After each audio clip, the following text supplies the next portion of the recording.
افق کی سب سے اونچی چوٹیوں کے درمیان بادلوں سے چھپی ایک ایسی وادی تھی جسے انسانوں نے کبھی نہیں دیکھا تھا۔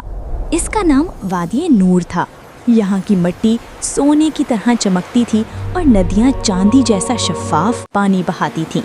یہاں درختوں پر پھل نہیں بلکہ زمرد اور ہیرے لٹکتے تھے، اور ہوا میں ہر وقت گلاب اور موتیے کی خوشبو بسی رہتی تھی۔ اس وادی میں نیلم پری رہتی تھی۔ اس کے پر نیلے آسمان کی طرح شفاف اور چمکدار تھے۔ نیلم پری صرف خوبصورت ہی نہیں بلکہ بہت بہادر اور عقل مند بھی تھیں۔ وادی کی حکمران ملک غلفام نیلم پری کو اپنی بیٹیوں کی طرح چاہتی تھیں۔ وادی نور کی ساری طاقت اور روشنی ایک خاص ہیرے کی وجہ سے تھی، جسے قلبے کو یعنی پہاڑ کا دل کہا جاتا تھا۔ یہ ہیرا محل کے وسط میں ایک کمبل کے پھول پر رکھا تھا، اور اس سے نکلنے والی شعاعیں پوری پریوں کی دنیا کو زندہ رکھتی تھیں۔ ایک شام جب تمام پریاں جشن بہاراں کی تیاریوں میں مصروف تھیں، اچانک آسمان کا رنگ نیلے سے گہرا کالا ہو گیا۔ ہواؤں میں خوفناک سائیں سائیں شروع ہو گئی اور خوشبو کی جگہ جلنے کی بو آنے لگی۔ اچانک محل کے بیچوں بیچ کالی دھند نمودار ہوئی، اور اس دھند سے زاقوم جادوگر نکلا۔ زاقوم ایک ظالم جن تھا جسے صدیوں پہلے اس کی شرارتوں کی وجہ سے وادی سے نکال دیا گیا تھا۔ وہ اپنے ساتھ خوفناک چمگادڑیں اور کالے ساہے لایا تھا۔ اس سے پہلے کہ پریاں کچھ سمجھ پاتی، زاقوم نے ایک زوردار قہقہا لگایا اور اپنا کالا جادوئی جال پھینک دیا۔ اس نے کلبے کو ہیرے کو اپنے قبضے میں لے لیا۔ جیسے ہی ہیرا اس کے ہاتھ میں گیا، وادی کے پھول مرجھانے لگے اور روشنی مدھم ہو گئی۔ زاقوم نے گرجدار آواز میں کہا، آج سے وادی نور اندھیروں میں ڈوب جائے گی۔ اگر اپنی روشنی واپس چاہیے تو کسی میں ہمت ہے تو میری خونی غار میں آ کر لے جائے۔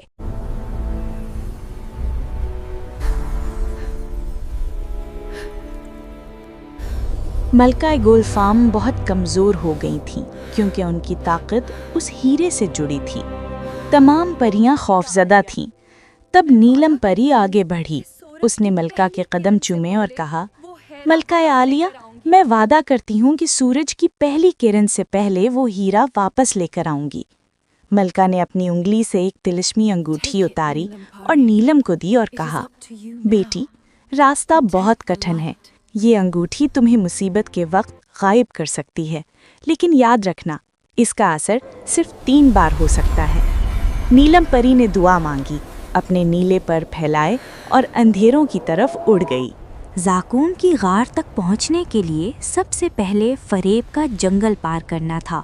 جیسے ہی نیلم پری جنگل میں داخل ہوئی، اسے عجیب و غریب آوازیں آنے لگیں۔ وہاں کے درخت سوکھے ہوئے تھے اور ان کی شاخیں پنجوں کی طرح تھیں۔ اچانک ایک درخت نے اپنی جڑیں زمین سے نکالی اور نیلم کا راستہ روک لیا۔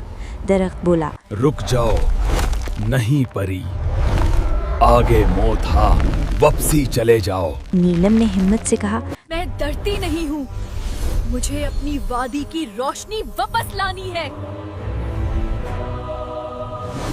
درخت نے شرط رکھی، تم تبھی گزر سکتی ہو جب تم میری پہیڑی کا جواب دو گی، ورنہ تم ہمیشہ کے لیے لکڑی کی بن جاؤ گی۔ درخت نے سوال کیا، وہ کون سی چیز ہے جو چلتی ہے مگر اس کے پاؤں نہیں، روتی ہے مگر آنکھیں نہیں؟ نیلم پری نے کچھ دیر سوچا اور مسکرا کر بولی، بادل۔ جیسے ہی اس نے جواب دیا، درختوں نے راستہ چھوڑ دیا اور جنگل روشن ہو گیا۔ نیلم تیزی سے وہاں سے نکل گئی۔ جنگل پار کرنے کے بعد اب سامنے آگ کا دریا تھا۔ یہ آتش وشم وادی تھی۔ نیچے سرخ لاوا بہہ رہا تھا اور گرمی اتنی تھی کہ پر جل جائیں۔ وہاں ایک خوفناک آتشی دیو پہرا دے رہا تھا جو آگ کے گولے برسا رہا تھا۔ دیو نے نیلم کو دیکھا اور ایک بڑا آگ کا گولا اس کی طرف پھینکا۔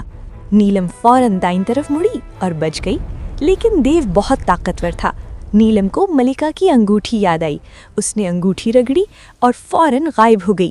غائب ہو کر وہ دیو کے سر کے اوپر سے اڑتی ہوئی گزری۔ دیو حیرانی سے ادھر ادھر دیکھتا رہا کہ شکار کہاں گیا۔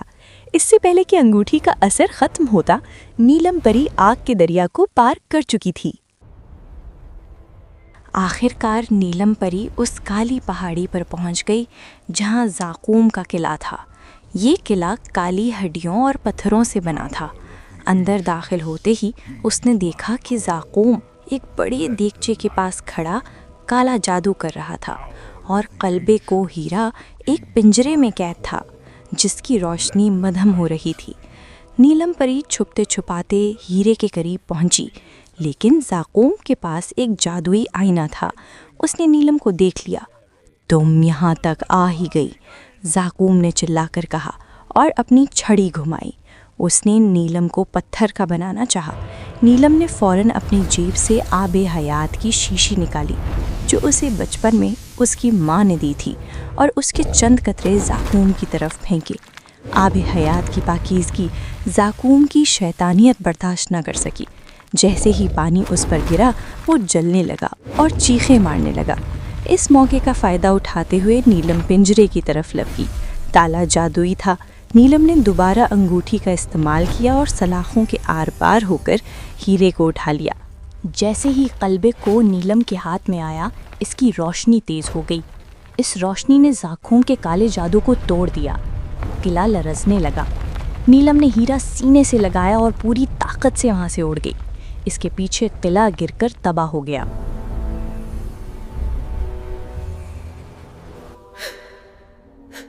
جب نیلم پری وادی نور واپس پہنچی تو سورج نکلنے والا تھا۔ ملکہ کی حالت بگڑ رہی تھی۔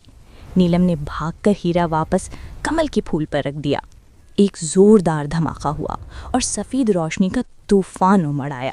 مرجھائے ہوئے پھول دوبارہ کھل اٹھے، ندیاں دوبارہ گنگنانے لگی، اور ملکہ گلفام کی جوانی اور طاقت واپس لوٹ آئی۔ پوری وادی میں جشن منایا گیا۔ آسمان پر رنگ برنگی آتش بازی کی گئی۔ ملکہ نے نیلم پری کو گلے لگایا اور اسے شہزادی نور کا خطاب دیا۔